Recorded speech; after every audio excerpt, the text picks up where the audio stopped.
बोलो पटवारी मैया की, कार्तिक दामोदर भगवान की जय। कार्तिक महीना इतना पावन महीना है। कहते हैं कि एकादशी और कार्तिक भगवान को बहुत प्रिय है।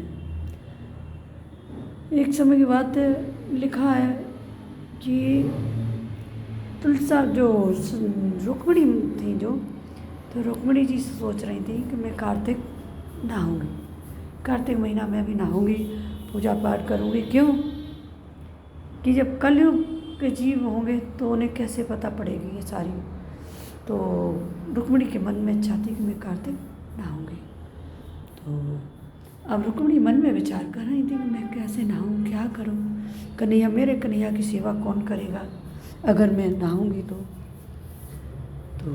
उसी समय भगवान तो समझ गए, कहने लगे मुस्करा के कि हे रुक्मिणी, तुम्हारे मन में क्या विचार है। रुक्मिणी कहती है स्वामी, मैं चाहती हूँ कि मैं कार्तिक नहाऊं और पूजा पाठ करूं, मंदिर जाऊं। मतलब मेरे मन में यह भाव है कि कार्तिक महीना में, वो तो जगत की जनी थी, उन्हें मंदिर और कहीं जाने की क्या ज़रूरत थी। तो वो तो जगत माता थी, उन्हें तो किसी की ज़रूरत नहीं थी।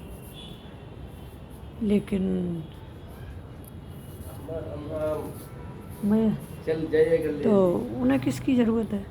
तो एक तुलसा जो मैया थी ना, तो तुलसा मैया एक कन्या का रूप बना के आई, एक कन्या के रूप में आई और कहने लगी कि हे रुक्मिणी, तुम्हारे मन में क्या है। कि मेरे मन में है कि मैं कन्हैया की सेवा करूं, लेकिन अब मैं कार्तिक नहा रही तो कन्हैया की सेवा कैसे कर सकती हूँ।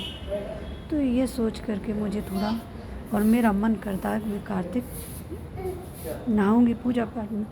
तो तुलसा मैया कहने लगी कन्या का रूप धारण करके कि ठीक है तुलसा, राधे, हे रुक्मिणी, मैं तो तुम्हारे राधे सबकी सेवा में तैयार हूँ, तो मैं कन्हैया की सेवा करूँगी और तुम कार्तिक नहाओ। तो वो तो रुक्मिणी बड़ी प्रसन्न हुई, बोली ठीक है, ये तो भगवान की बहुत कृपा हो गई।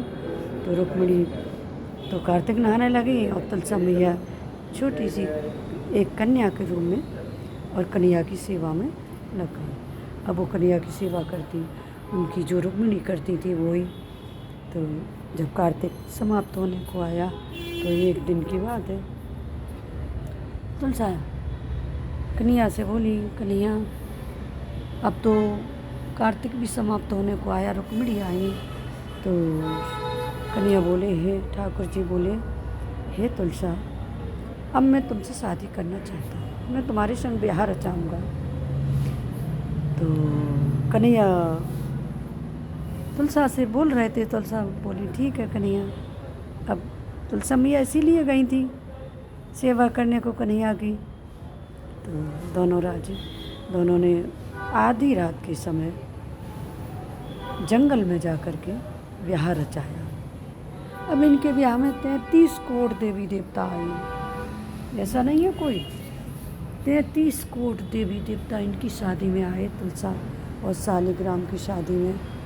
तो तुलसा मैया के बड़े सुंदर फेरे हुए, ब्रह्मा जी ने इनकी शादी कराई।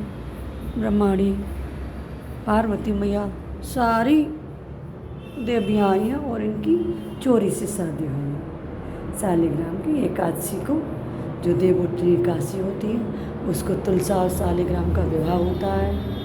और अब कलयुग में भी वही हम रीत निभा रहे हैं। तो बड़ी सुंदर से इनकी शादी करके जब आधी रात को आए तो कहने लगी रुक्मिणी कि जब कन्हैया तुम इतना सुंदर रूप बना के कैसे आए, तुम तो ऐसा लग रहा है जैसे दूल्हा हो।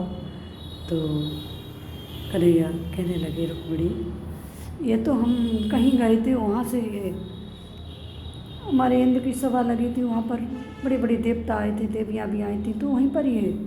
बोले ना ये तो आप। रुक्मिणी बोली सच्ची सच्ची बताओ कन्हैया क्या बात है। तब तक तुलसा आ गई, कहने लगी हे रुक्मिणी, आप सब कुछ जानने वाली हैं, मैंने शालिग्राम के साथ शादी रचा ली, कन्हैया को अपना पति बना लिया और मैंने कन्हैया के साथ फेरे कर लिए।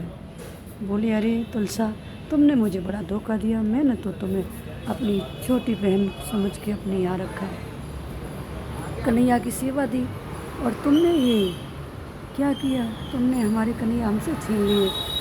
तुलसा मैया कहने लगी, हे कन्हैया, रुक्मिणी, कन्हैया तो तुम्हारे हैं, तुम्हारे ही रहेंगे, मैं तो उनकी दासी हूँ। आप पटरानियों में सबसे बड़ी पटरानी उनकी हो। रुक्मिणी ने कन्हैया राधे को बुलाया और तुलसा को बुलाया। कहने लगी, हे तुलसी, आज से तो हमारी छोटी बहन हो, 16,108 पटरानियों में तुम भी गिनी जाओगी। तुम्हारे बिना कन्हैया का कोई कार्य नहीं होगा। तो तुलसा और कन्हैया की शादी